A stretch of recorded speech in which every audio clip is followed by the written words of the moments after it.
Assalamu alaykum. Kitap o'qish munbiri avlodlar torbetiga xush keldingiz. Mening ismim Nuriya Rahman.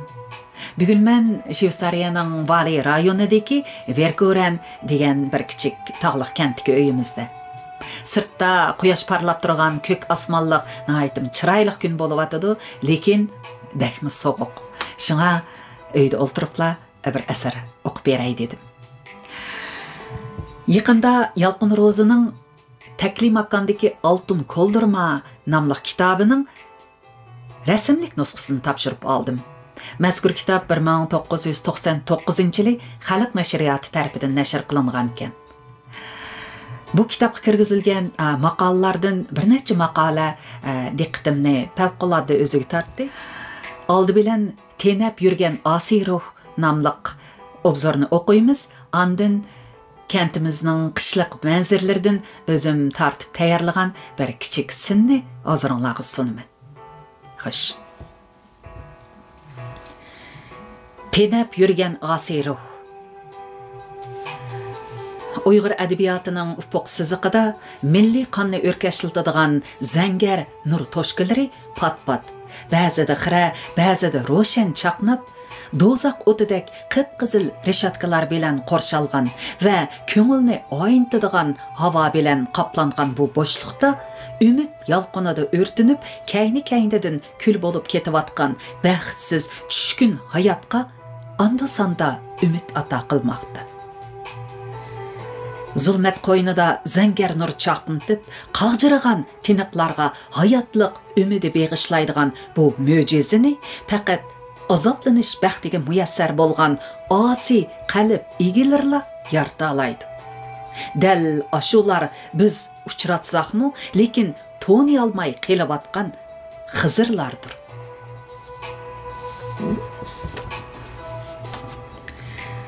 Biz madaniyat ingimizning ojizligi, farq etish iqtidorimizning xunukligi, haq nahaq to'yg'imizning tunjiqib ketganligi sababidan yalaq-yalab samiragan qizil yuzlik, vijdoni puchak, soxt shuhrat to'ni ichida so'lishib ketgan ruhsiz gavdasini jinining boricha saltanatli ko'rsatib yurgan avliyo azamlarni faxrimiz deb bilavatimiz. Shunlashqimi ming yillik she'riyat tarixiga ega bu tuproqning hurlik an'anasiga namratligi ham hayotiy kuchi, estetik tuyg'usi kamchil she'rlarning samandek ko'pligi ajablanarlik emas.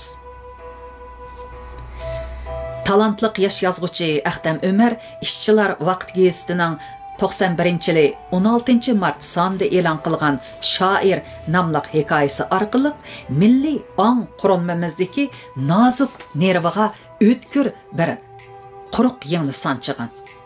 Bu hikoyaning mazmuniga singan falsafavilik bilan tragediyalik hikoyaning o'zidan eshib tushgan.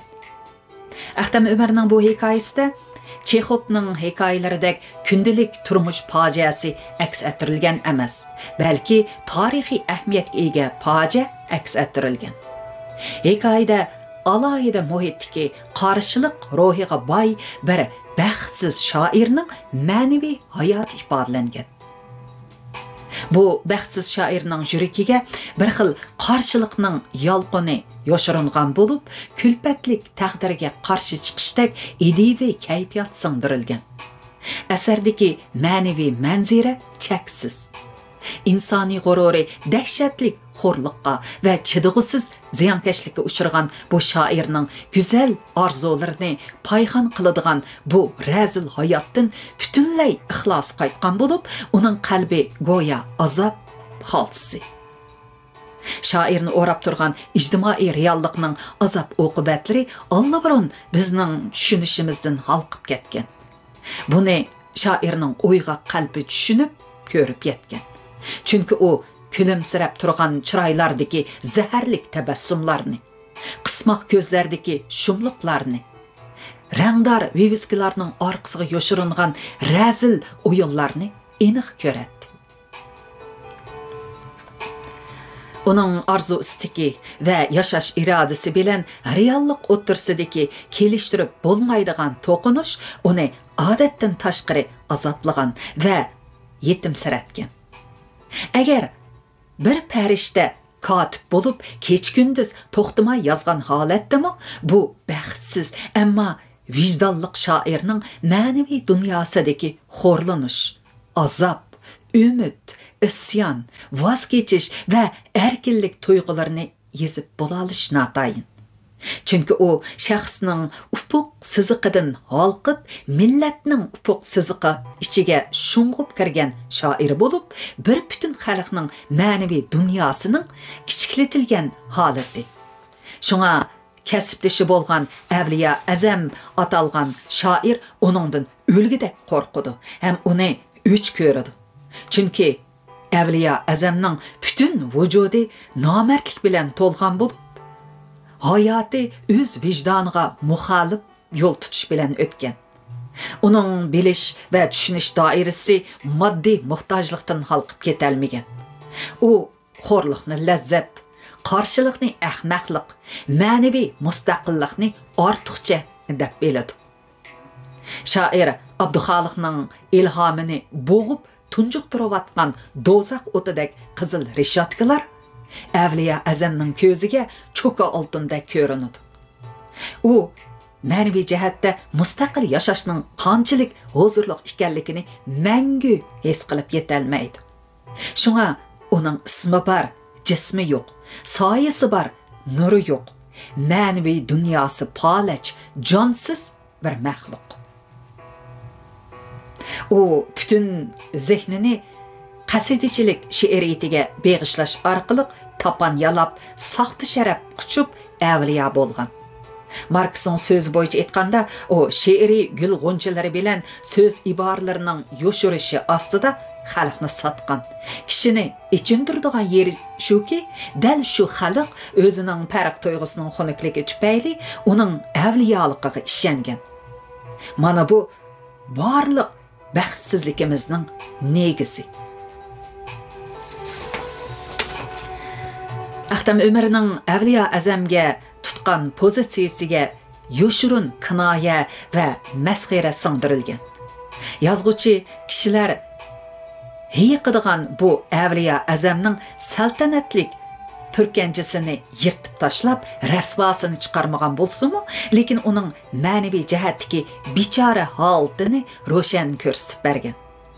Yozuvchi Avliya Azam bilan shoir Abduxoliqning o'tkir dialoglari orqali ma'lum falsafaviy davlilarni ko'rsatib bergan. Abduxoliq qarliq dalida tenab yurgan bo'lib, o'zining hayotini poyonsiz qarliq daliga g'arq qilib etishni o'ylaydi. Gezi kelganda o'lib elish ojizlik emas, balki umi bir xil qarshilik. Har kimning qarshilik ko'rsatish usuli o'xshash bo'lmaydi. Mundaqcha aytganda, hayotni haqiqiy ma'nisi bilan so'yadigan kishilarla o'z g'oyasidagi erkin hayot ichida yashash imkoniyatiga erishalmaganda o'limni tanlaydi. U cheksiz nafrat ichida qarliq daliga qiyni bilan she'r yozdi. Buni shoirning ma'yus ko'ngli va buruqdimliq haqidagi qayg'uliq shikoyatini ifodalaydigan yolqinliq azob naqshisi deyish mumkin. Azob vijdonliq qalb egilirla erishalaydigan alohida baxt. Avliya Azam bu xil favqulodda baxtga mangu erishalmaydi. Shunga u qarliq dalida tenab yurgan shoirga "Sana yamanlık qilganimni bilmayman, lekin sen meni marazni ko'rgandinmi, yomon ko'rsan" deb yelinadi. Hayotdan ixlos qaytib, o'lim vagoniga chiqqan shoir uningga mardlik naqshisi bilan javob beradi. Siz bu naqshini Napoleon vatanini besib olgan yili milliy nomusga chidamay o'lib olgan Germaniya shoiri Kleistning "Ensirmanglar, namertler, üstünlardan külmeymen, dünya bilen hoşlaştım, endi hergiz kelmeymen" degan yolqinliq naqshisi bilan o'xshash emas deyalamsiz.